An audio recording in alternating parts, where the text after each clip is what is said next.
Hello students, देखो आज अपन क्या पढ़ने वाले हैं। क्लास 12th का chapter number 2 inverse trigonometry function. Basically weightage इसका कम है बट इम्पॉर्टेंट चैप्टर है। क्यों इम्पॉर्टेंट है? पहली चीज़ तो ट्रिग्नोमेट्री आ गई और दूसरी चीज़ उसका इन्वर्स आ गया। देखो अगर अपन एक चीज़ समझे पहले तो मतलब इन्वर्स फंक्शंस का मतलब क्या है। इन्वर्स फंक्शन का मतलब क्या है? अगर कोई फंक्शन एफ एक्स है तो अगर मैं बोलूं कि इसका इन्वर्स होगा तो क्या होगा? एफ इन्वर्स एक्स होगा। तो अपन समझना कि अब ट्रिग्नोमेट्री का इन्वर्स कैसे हो जाएगा। अगर कोई फंक्शन साइन एक्स है तो इसका इन्वर्स क्या हो जाएगा बताओ? साइन इन्वर्स एक्स हो जाएगा। ऐसे ही अगर कोई फंक्शन क्या है बताओ? कॉस एक्स है तो इसका इन्वर्स क्या हो जाएगा बताओ? कॉस इन्वर्स एक्स हो जाएगा। अगर कोई फंक्शन क्या है अपने पास? टेन एक्स है तो इसका इन्वर्स क्या हो जाएगा बताओ मुझे? टेन इनवर्स एक्स हो जाएगा। ऐसे ही टेन इनवर्स के बाद क्या आता है? टेन एक्स के बाद क्या आता है अपने पास? टेन एक्स के पास आता है अपना सेक एक्स। टेन एक्स के बाद आता है अपने पास cot x.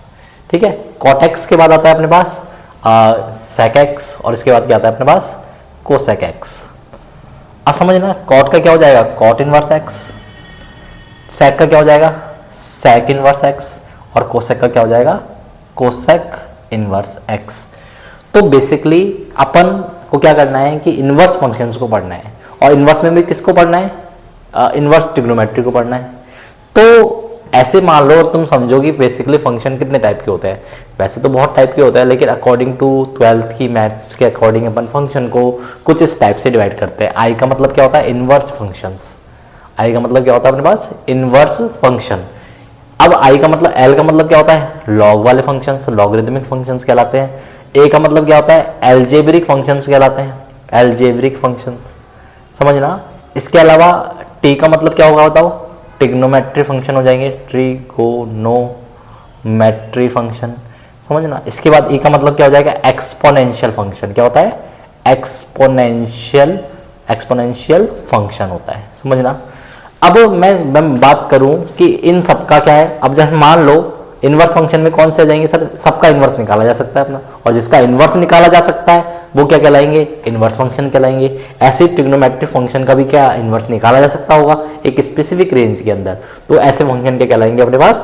Inverse trigonometric function कहलाएंगे।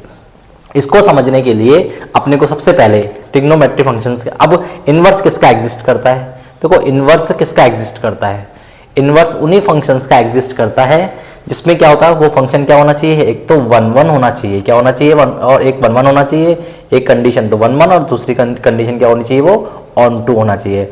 अगर कोई फंक्शन 1 1 नहीं है, ऑन टू नहीं है, तो उसका इन्वर्स एग्जिस्ट नहीं करेगा। समझना स्टूडेंट। अभी मैंने बताया कि इन्वर्स कैसे निकाल सकते हैं। अगर कोई फंक्शन क्या हो? 1 1 हो और ऑन टू हो तो अपन उसका इन्वर्स निकाल सकते हैं।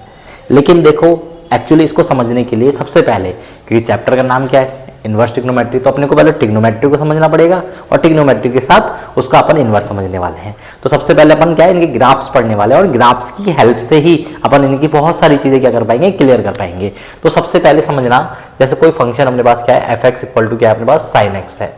अब तुम बचपन से पढ़ते आ रहे हो, बचपन से मतलब तुमने 11th क्लास में पढ़ा है। 11th क्लास में क्या पढ़ा है ना? साइन एक्स ग्राफ कैसे बनता है। देखो ये अपने पास होता है एक्स एक्सिस, ये अपने पास होता है वाई एक्सिस। ये एक्चुअली समझना 0 से पाई, फिर पाई से 2 पाई, ऐसे 0 से माइनस पाई से -2 पाई।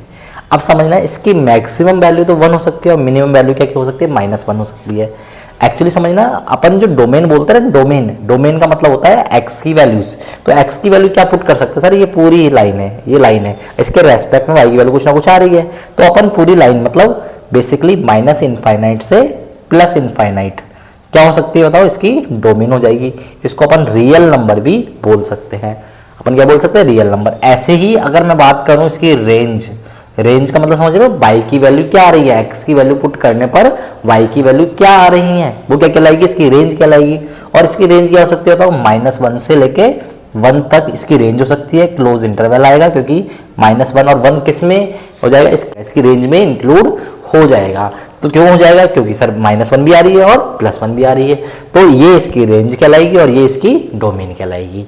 ये किसका ग्राफ है अपने पास? साइन एक्स का ग्राफ है। अब इसी को कंपैरिजन करने के लिए मैं किसका ग्राफ बनाऊंगा? साइन इनवर्स एक्स का ग्राफ बनाऊंगा। अब देखो वो कैसे बना? समझना। अब मैं साइन इनवर्स एक्स का ग्राफ बना रहा हूँ। साइन इनवर्स एक्स का ग्राफ क्या होता है, इस ग्राफ को कुछ इस टाइप से कर दो, तो इस टाइप से करेंगे तो साइन इनवर्स एक्स का ग्राफ कुछ इस टाइप से अपने को मिलेगा। ये अपना एक्स है, ये अपना वाई है। अब खुद समझना इसकी डोमेन क्या हो सकती है। अब क्लियरली दिखाई दे रही है कि ये डोमेन तो अपनी -1 से बने, क्योंकि एक्स की वैल्यू यही आ रही है इसमें। तो basically domain sine inverse x की डोमेन क्या हो जाएगी बताओ, -1 से 1 हो जाएगी।